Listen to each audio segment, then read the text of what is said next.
नमस्कार, मैं हूं आलोक मेहता। HSI में आपका स्वागत है।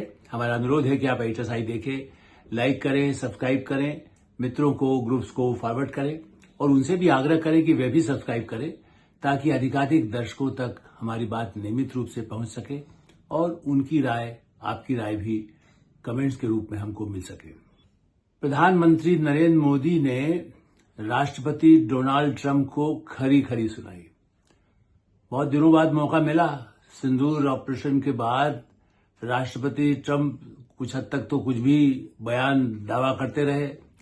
G7 समिट में भी पहुंच करके वहां से कह सकते हैं भागे। उनको लगा कि साहब मुझे बहुत बड़ा काम है और इसलिए वो अगले दिन नहीं रहे, एक ही दिन रह पाए। तो खुद जब राष्ट्रपति ट्रंप ने ही इच्छा जाहिर की, प्रधानमंत्री नरेंद्र मोदी तो कनाडा में ही थे उस समिट के समय, लेकिन जब उनका आग्रह किया गया उनके ऑफिस की तरफ से भी कि जब वो बात करना चाहते हैं प्रधानमंत्री नरेंद्र मोदी से, चूंकि वो अपने अत्यावश्यक, चूंकि ईरान इजराइल की वार का जो संकट है उसकी वजह से उनको जाना पड़ रहा है और वो उसको किसी तरह से युद्ध को रोकना भी चाहते हैं और नहीं है तो ईरान को दबाव बना रहे हैं। ऐसी स्थिति में राष्ट्रपति ट्रंप के से फोन पर लंबी 35-40 मिनट की करीब जो बातचीत हुई है और विदेश सचिव ने ही उसको बाकायदा उसका ब्यौरा जारी किया है। इसलिए ही हमने कहा कि खरी खरी सुनाई। देखिए, बहुत जो भ्रम है वो अमेरिका ने डोनाल्ड ट्रंप शायद 10-12 बार कह चुके, साहब हमने डील कराया, ट्रेड करना है तो तुम लोग समझौता कर लो। इसीलिए भारत में, या जैसे कह सकते हैं कि भारत में सब लोग तो नहीं ट्रंप की बात पर भरोसा करते, लेकिन राहुल गांधी प्रतिपक्ष के नेता, कांग्रेस पार्टी के जयराम रमेश बार बार रोज ये गाना गा रहे थे कि साहब ट्रंप के दबाव पर हमें संसद में बताइए। भाई, जब कोई दबाव था ही नहीं तो चलिए सीधे सीधे ट्रंप को ही कह दिया जाता है। यहां पर क्या सफाई हुई? सफाई विदेश मंत्री तो कह चुके हमने कोई दबाव नहीं दिया, राजनाथ सिंह कह चुके, और सिंदूर ऑपरेशन जब जारी है तो क्या कहते हैं, युद्ध सीज फायर कहां से हो गया? इसलिए प्रधानमंत्री नरेंद्र मोदी ने उन लोगों के भी जाले झाड़ दिए। कई बार होता है मकड़ी के जाले आते हैं, बरसात के समय कुछ और भी होता है, गर्मी में भी कई बार जानवर बाहर निकल के आ जाते हैं अंदर से, इतनी ज्यादा उनको गर्मी लगती है, कहीं पानी आने लगता है, बाढ़ आने लगती है तो उससे भी होता है।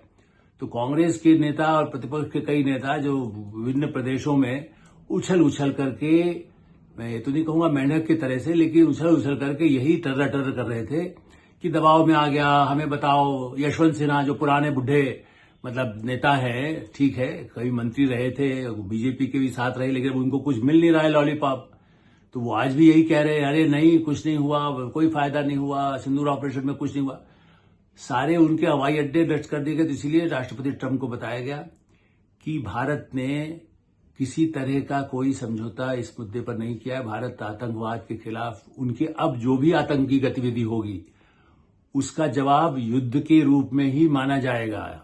हम ये नहीं कह रहे हैं कि हमने एक ऑपरेशन करके हमारा ये काम हुआ और हमने ये कोई जवाब उनका, उन्होंने आतंकी हमला किया और हमने एक जवाब दे दिया। उनका कहना है कि जब तक वो मजबूर होकर के, उनकी सेना, उनकी सरकार ये न कहे, ISI तय करे वो अपना, और भारत के साथ तभी संवाद भी होगा। हमने तो सिर्फ उनके पहले आतंकी ठिकानों पर किया। फिर प्रधानमंत्री ने उनको ये भी बताया, यदि पता नहीं उनको वैन साहब से बात होती है, उपराष्ट्रपति उनके हैं जिन्होंने खुद, क्यों वो ऐसी बात कर रहे थे, उन्होंने कहा हमने तो उपराष्ट्रपति वैंस का जरूर फोन आया उस रात और उन्होंने प्रधानमंत्री हमसे कहा कि भाई आप, वो पाकिस्तान एक बड़ा हमला कर सकता है, आपने आतंकियों के शिविरों पर जो हमला किया है, क्योंकि पहला भारत ने जो कार्रवाई की थी वो सिर्फ जहां जहां आतंकियों के मुख्यालय ठिकाने थे, सिर्फ उन्हीं को ठिकाने को मारा गया था। और इस दृष्टि से तो जब कहा गया कि वो करेगा, तो प्रधानमंत्री नरेंद्र मोदी ने फिर डोनाल्ड ट्रंप को बताया, आज कहा कि हमने मिस्टर वेंस से भी कहा कि यदि वो इस बड़ा हमला करेंगे तो हम उससे बड़ा करेंगे, गोली नहीं गोला उससे जवाब होगा। और इतनी गंभीर चेतावनी एक तरह से प्रधानमंत्री ने उनको स्पष्ट कर दिया। ये समझ में आ गया अमेरिका को, ये तो आज उनको कहने की जरूरत नहीं होगी कि भाई मिस्टर वेंस को जब बता दिया गया कि इससे बड़ा होगा।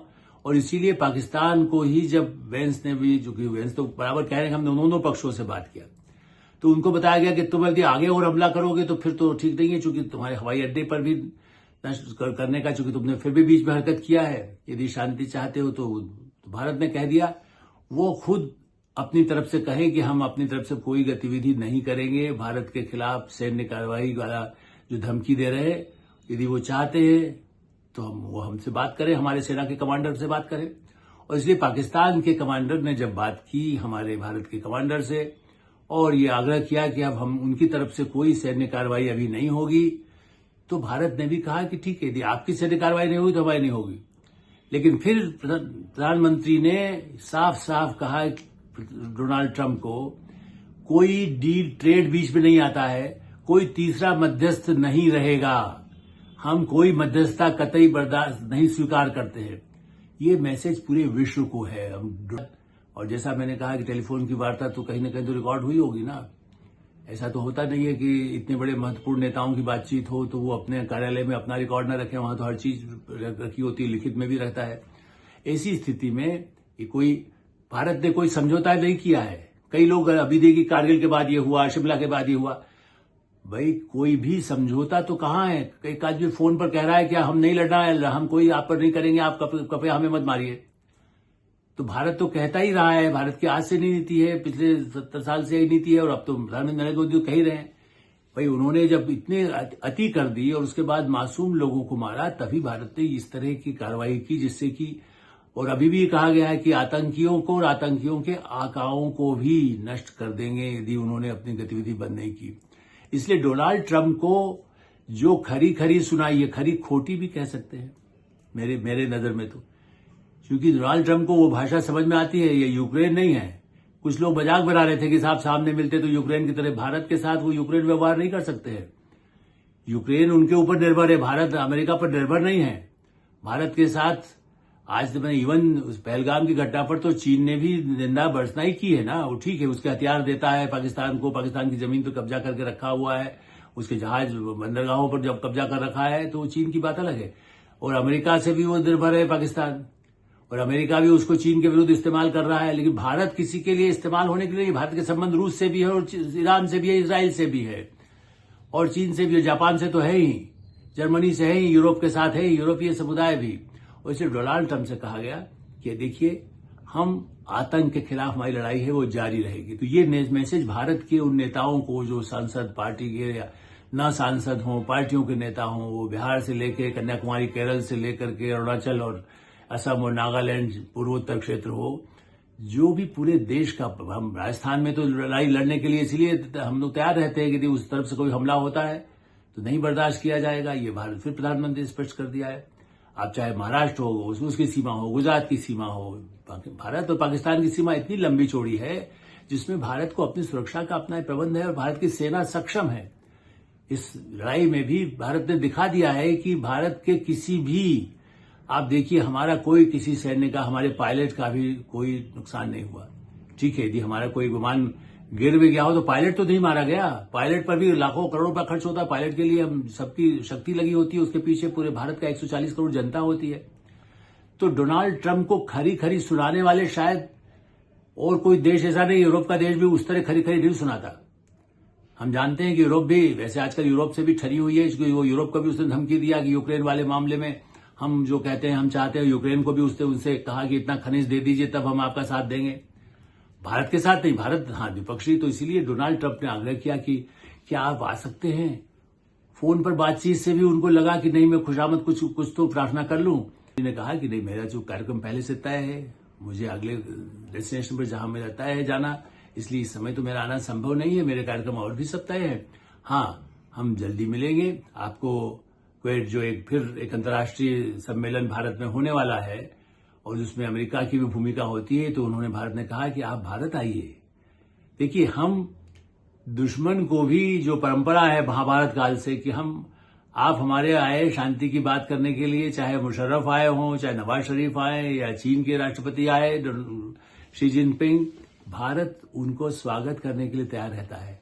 लेकिन हाँ, धमकी का या आतंक का या लड़ाई का या आर्थिक दबाव का, वो भारत झुकने को मोदी के नेतृत्व में कतई संभव नहीं है। ये बार बार भारत सरकार कह रही है। विदेश मंत्री जयशंकर कह रहे हैं, गृह मंत्री अमित शाह कह रहे हैं, रक्षा मंत्री राजनाथ सिंह कह रहे हैं। इसलिए कोई सरकार में कोई दो मत नहीं है, पार्टी में नहीं है, बल्कि एनडीए पूरा, मैं ये भी कहूंगा, आप चाहे चंद्रबाबू नायडू हों या एकनाथ शिंदे हों, जो भी पार्टियां गठबंधन में हैं, वो सब भी इस बात से सहमत हैं कि जो प्रधानमंत्री नरेंद्र मोदी और सरकार ने जो नीति अपनाई है पाकिस्तान को लेकर के, अंतर्राष्ट्रीय नीति, विदेश नीति भारत की है, वो सबसे सफल है। क्योंकि आर्थिक दबाव अमेरिका पर भी है। आज बोइंग का यदि आगे और खरीदी की बात होनी है, बोइंग का दुर्घटना हुई है, तो क्या उनको अभी उसके अलावा उन्हें व्यापार भी करना है, उन्हें एग्रीकल्चर प्रोडक्ट भी भारत के साथ समझौता करना वो चाहते हैं। तो अमेरिका के साथ भी फ्री ट्रेड एग्रीमेंट पर बात हो रही है, यूरोपियन यूनियन के साथ भी इस बार समझौता हो ही जाएगा और अमेरिका को भी तैयार है। इसलिए डोनाल्ड ट्रंप के साथ ये जो बातचीत है, इसका महत्व केवल खरी खरी सुराना तो है ही, लेकिन साफ ये कहना है कि आप यदि हमसे संबंध रखना चाहते हैं तो ये भ्रम आपको भी न रहे। भाई डोनाल्ड ट्रंप यदि सपने में देखे कि अरे मैंने ऐसा कहा तो भारत मान गया, भाई डोनाल्ड ट्रंप ने बात नहीं की, वेंस ने बात की, उन्होंने उनके सामने, और वो भी रिकॉर्ड में भारत सरकार के पास है कि उन्होंने क्या कहा और हमने क्या कहा। भारत किसी भी कीमत पर किसी से, चाहे वो अमेरिका हो, रूस हो, ताशकंद से समझौते की स्थिति नहीं है भारत की। आज भारत की स्थिति, हमारी कंडीशन सिर्फ ये है कि हमारा जो पाकिस्तान अधिकृत कश्मीर है वो हमें मिले और कोई आतंकी हमला भारत पर न किया जाए। चूंकि अभी तक छद्म युद्ध में कहते थे आतंकी हमला हो गया, अरे आतंकी है, ये भारत पाकिस्तान की आपस का मामला है। नहीं, इसे अब हमला, जिसको कह सकते हैं कि आतंकी खाली एक छोटा घटना, अपराध की घटना नहीं है, ये पाकिस्तान प्रेरित, पाकिस्तान स्पॉन्सर्ड जो भी आतंकी है, चाहे वो हफीज सईद हो, अजहर हो, इन सबको या तो वो सरेंडर भारत को दे दे या उनको ही वहां सजा लगा के फांसी लटका दे। और जो सेनाध्यक्ष है मुनि, अब वो घूम रहे हैं अमेरिका में, हथियार चाहिए इसलिए अमेरिका भी उनकी आरती उतार ले। लेकिन यह है कि वो भी एक भ्रम फैलाया गया है कि साहब उसको बुलाया गया। अरे भाई, वो तो सेना के बीच आपस में तालमेल होता रहता है। भारत के सेनाध्यक्ष कितनी बार जाते रहते हैं, दुनिया के देशों में जाते हैं।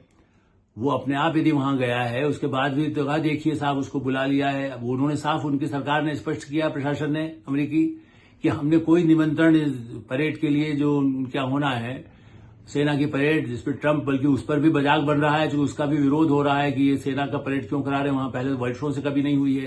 ट्रंप अपनी ताकत भी दिखा रहे हैं और दूसरी तरफ शांति प्रयास की बात करते हैं। इस दृष्टि से भारत का पक्ष बहुत मजबूती से रखा गया है और भारत का पक्ष वही मजबूत है कि 140 करोड़ की जनता के साथ आर्थिक संबंध हो, इन सब मामलों में व्यापार का हो, चाहे कृषि के क्षेत्र में हो, पर्यावरण के क्षेत्र में हो, स्वास्थ्य के क्षेत्र में हो, और एनर्जी खास करके जिसके लिए भारत सबसे अधिक जोर देता है, तो अमेरिका के साथ भी एनर्जी पर और आर्थिक संबंधों में, क्योंकि दोस्त तो कहते रहे ना, डोनाल्ड ट्रंप तो हम कहते हैं कि माय फ्रेंड, और ये भी कहते हैं कि इनके साथ आसान नहीं है, सौदा नहीं कर सकता। ये बात सार्वजनिक रूप से ट्रंप मान चुके हैं पहले भी। इसलिए हम यही मानते हैं कि इस बार बहुत अंदर से, जैसे कहते हैं ना कि घूंट पी पिए इत्यादि दिनों तक उन्होंने धैर्य रखा, वरना मोदी यही बात फोन करके उनको पहले भी कह सकते थे। लेकिन लगता था G7 समिट है, यदि वहीं मिलेंगे तो सामने सामने कुछ कहने में उतना बुरा नहीं लगेगा और कोई उनकी बातें भी उनकी सुनने को मिलेगी। नहीं मुलाकात हुई, खुद ट्रंप ने चाहा कि अरे भाई मुलाकात तो हमारी हो नहीं पाई, हम मिस कर गए हैं, अब फोन पर बात कर लेते हैं। तो चलिए, आज के जमाने में तो वीडियो से बात होना वैसा ही जैसे सामने बैठ के बात करते हैं। तो 40 मिनट में ट्रंप से लेकर के, राहुल से लेकर के, और संजय राउत जैसे और यशवंत सिन्हा जैसे कितने ही जो यहां पर जालों के बीच में फंसे रहते हैं। अब वैसे तो राहुल गांधी भारत में कम रहते हैं, अभी कहीं घूम रहे हैं, विदेश में घूम रहे हैं, उनके और परिवार के लोग भी बाहर घूमते रहते हैं, तो इसलिए उनके जाले वहां भी सुन तो लेते होंगे, वरना फिर कहेंगे संसद में, संसद के लिए तैयार है भारत। वर्षाकालीन सत्र आएगा तो प्रधानमंत्री वहां भी जवाब देंगे, रक्षा मंत्री जवाब देंगे। जरूरी नहीं जो रक्षा का मामला है तो रक्षा मंत्री देंगे, गृह मंत्री सीआरपीएफ का देंगे। प्रधानमंत्री को जब उचित होगा तब बोलेंगे, जब उनका अपना एक स्टैंड हमेशा रहा है। जो मंत्रियों को भी उन्होंने उतना ही महत्वपूर्ण, सेना को भी, इस अंत में कहूंगा, इसलिए भी है आवश्यक कि उन्होंने सिंदूर ऑपरेशन में भी साफ कहा कि सेना को हमने पूरी छूट दी है, हम यहां से कोई देश को रोकने की बात ही नहीं कर रहे हैं। जब सिंदूर ऑपरेशन खत्म नहीं हुआ तो कैसे कह देंगे कि हम सिंदूर खत्म हो गया, क्योंकि जो तो सेना के जिम्मे कर दिया गया है। कोई आतंकी घटना हो तो मार दिया जाए, गोली का जवाब गोले से दिया जाए। तो उम्मीद करना चाहिए कि डोनाल्ड ट्रंप के भी उस खरी खरी से कान के जो कीड़े वीड़े हैं, जो दूसरे कहीं कोई पहुंचा देते हैं, निकलेंगे और उनकी अकल तो ठिकाने आएगी। उससे ज्यादा भारत जो जिसको कह सकते हैं जयचंद्र जो भारत में हैं, उनके भी जाले साफ हो जाएंगे। एचएसआई में ही विराम देते हैं। आप एचएसआई देखते रहे, लाइक करें, सब्सक्राइब करें, मित्रों को, ग्रुप्स को फॉरवर्ड करें और आपकी कोई राय हो तो उससे हमें अवश्य अवगत कराएं। धन्यवाद, नमस्कार।